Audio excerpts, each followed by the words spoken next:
Good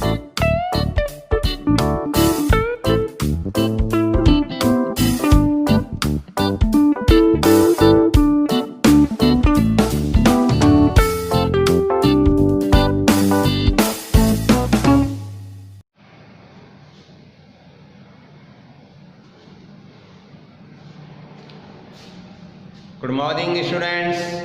Today we are going to start next question of exercise 1.5 class 9 subject mathematics. कल हमने 1.5 के कुछ question solve किए थे, जिनमें से कुछ क्वेश्चंस रिमेनिंग थे। तो क्वेश्चन नंबर 3 था, recall pi is defined as the ratio of the circumference of a circle to its diameter, that is pi equal to c upon d. They seem to contradict the fact that pi is irrational. How will you resolve this contradiction? Question 3 में है कि एक statement दे रखा है pi equal to c upon d, जहाँ पर c is the circumference of the circle and d is the diameter of the circle. अब इसको अगर हम ऑब्जर्व करें, pi equal to C upon D, pi irrational number है जो कि सी अपॉन डी के इक्वल है, और C upon D P upon Q की फॉर्म में होने की वजह से एक रेशनल नंबर है।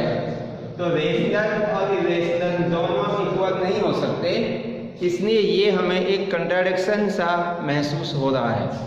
तो इसको हम कैसे रिसॉल्व करेंगे, दूर कैसे करेंगे? तो इसके लिए देखिए, हमने कल पढ़ा था we know that irrational upon rational number. अगर किसी भी रेशनल नंबर को रेशनल नंबर से हम डिवाइड करें तो रिजल्ट में जो नंबर आएगा वो इरेशनल नंबर होगा, या फिर रेशनल को इरेशनल से डिवाइड करें तब भी रेशनल नंबर आता है। तो कहने का अर्थ यह है कि इस कंट्राडिक्शन को हम कैसे दूर कर सकते हैं जिससे कि ये दोनों इक्वल हो जाए और हमें ये समझ में आए कि pi equal to C upon D ये स्टेटमेंट राइट है।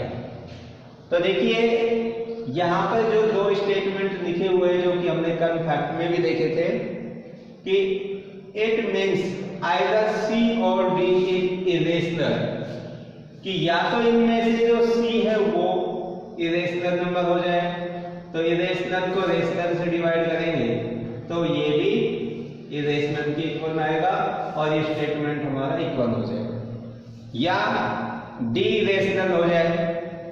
अगर डी रेशनल हो गया तो रेशनल अपॉन इरेशनल ये भी इरेशनल नंबर बनेगा और इरेशनल और इरेशनल दोनों सेम हो जाएंगे।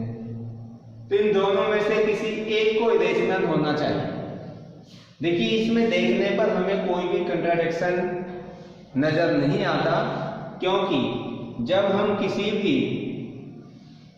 रेशनल नंबर को किसी डिवाइस से या किसी भी रूलर से हम मेजरमेंट करते हैं तो हम उसका अप्रोक्सीमेट वैल्यू देते हैं।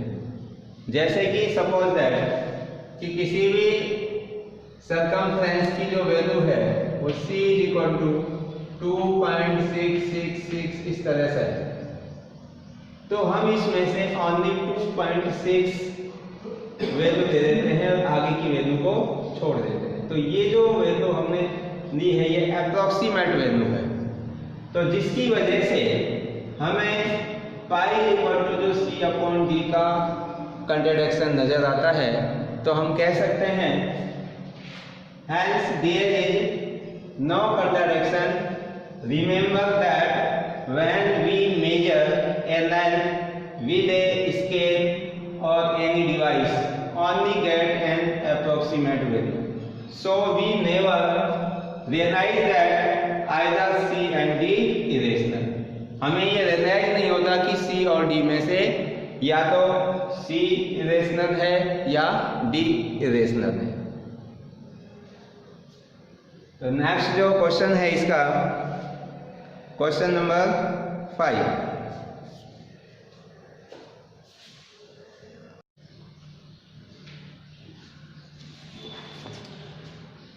Continue we start question number 5 exercise 1.5 का क्वेश्चन नंबर है 4 और इस 4 में पूछा गया है represent root 9.3 on the number 9। आपको रूट 9.3 को नंबर 9 के ऊपर शो करना है। देखिए अभी तक हमने जितने भी नंबर 9 के ऊपर शो किए वो नंबर थे natural number, whole number, integers, rational number. तो अभी हम रियल नंबर्स को नंबर 9 के ऊपर रिप्रेजेंट कर रहे हैं जो कि रूट के अंदर दे रखा है 9.3। रूट 9.3 इसको नंबर 9 पे हमें शो करना है। तो देखिए इसको कैसे शो करेंगे। First of all draw a 9 segment A B equal to 9.3 unit. सबसे पहले हम एक 9 सेगमेंट ड्रॉ करेंगे 9.3 यूनिट का और इस 9.3 यूनिट को हम x सेट कर लेते हैं, x equal to 9.3। Second step में जो आपने ए बी 9.3 ड्रॉ किया है फ्रॉम बी से इसको 1 यूनिट एक्सटेंड करते हैं, extend 1 unit from B and mark the new point C. और एक न्यू पॉइंट सी यहाँ पे मार्क कर लेते हैं। नेक्स्ट स्टेप में find mid point of AC. जो ये एसी हमारे पास में आया है इसका मिड पॉइंट फाइंड आउट करेंगे।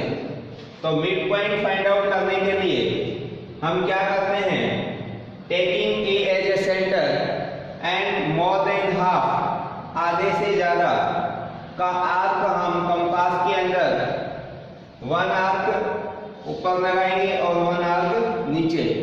सेम इसी प्रकार सी को सेंटर देकर मोर देन हाफ एक आर्क प्रीवियस आर्क पर कट करेंगे और सेकंड आर्क नीचे वाले पर और दोनों को ज्वाइन कर देंगे।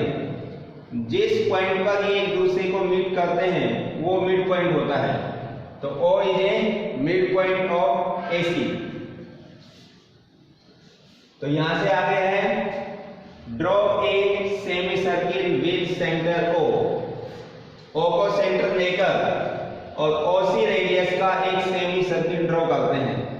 O को हमने सेंटर दिया, OC रेडियस का यूजिंग कंपास ये हमने एक सेमी सर्किल ड्रॉ कर दिया।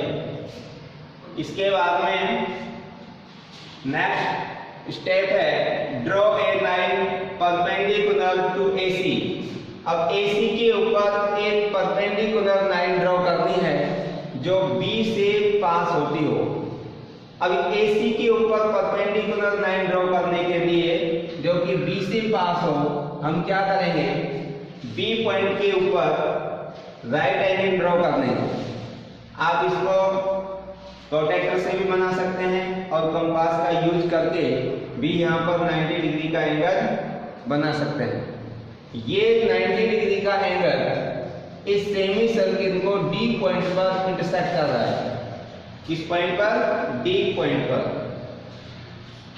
Draw a line perpendicular to AC passing through B and intersecting the semicircle at D। इस D पॉइंट पर इंटरसेक्ट कर रहा है। Then BD is equal to root x equal to root 9.3। तब ये जो BD डिस्टेंस होगी ये डिस्टेंस रूट 9.3 होगी।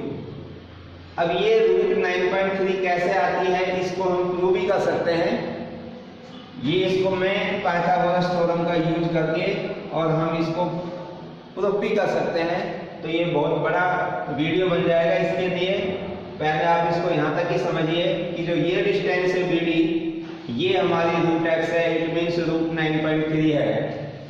अब नंबर 9 पर ये रूट 9.3 कहाँ पे होगा, इसके लिए now let us take the line BM as the number 9।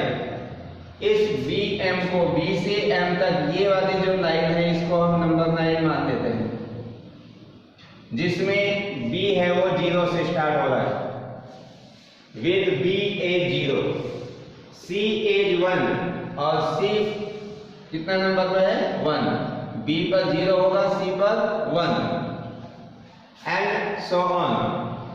Draw an arc अब इस B को सेंटर देकर हम एक आर्क ड्रॉ करेंगे जिसमें BD रेडियस होगी। B को सेंटर देकर BD रेडियस का एक आर्क ड्रॉ करेंगे जो इस नंबर लाइन को E पॉइंट पर इंटरसेक्ट करेगी। E पॉइंट पर ये आर्क इंटरसेक्ट करती है with center B and radius BD which intersect the number line on E. E represent root 9.3. Then जो E पॉइंट होगा, E पॉइंट के ऊपर रूट 9.3 होगा यहाँ पर। तो इस तरीके से हम अंडर रूट 9.3 को नंबर 9 के ऊपर शो कर सकते हैं। तो ये पूरा प्रोसेसर था जिसके माध्यम से हम अंडर रूट के अंदर अगर कोई संख्या गिवन है तो उसको नंबर 9 पर शो कर सकते हैं। तो ये 1.5 जो एक्सरसाइज है वो कंप्लीट हो चुकी है और इसके अंदर किसी को भी कोई प्रॉब्लम हो तो आप पूछ सकते हैं। So thank you and thank you so much.